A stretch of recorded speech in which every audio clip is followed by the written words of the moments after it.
Hello' guys, মই আজি ভিডিঅ'টো আৰম্ভ কৰিছোঁ বলবমৰ মাছমজিয়াৰ পৰা। এতিয়া চলি আছে শাওণ মাহ আৰু হিন্দু সমাজত শাওণ মাহটোক পবিত্ৰ মাহ হিচাপে গণ্য কৰা হয়। সেই মতবাদ অনুসৰিয়ে তীৰ্থযাত্ৰা আৰু পবিত্ৰ নদীত স্নান কৰা হয়। এই মাহতে ভক্তগণে গেৰুৱা বস্ত্ৰ পৰিধান কৰি হৰিদ্বাৰ, গংগোত্ৰী আৰু গৌমুখৰ গংগাৰ পানী আনি পবিত্ৰ স্থানসমূহৰ শিৱলিংগত অৰ্পণ কৰে। 1980 শতিকাৰ শেষৰ পিনে এই যাত্ৰাই জনপ্ৰিয়তা অৰ্জন কৰিছে আৰু বৰ্তমানে ভাৰতৰ সকলো ঠাইতে বিয়পি পৰিছে।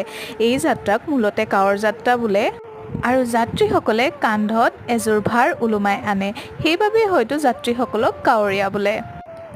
মূলতে এই যাত্ৰাত মহিলাসকলতকৈ পুৰুষসকলে বেছিকৈ অংশগ্ৰহণ কৰা দেখা যায়। আৰু আজি মই দেখুৱালোঁ আমাৰ শিৱ মন্দিৰৰ কিছুমান ভাল লগা দৃশ্য।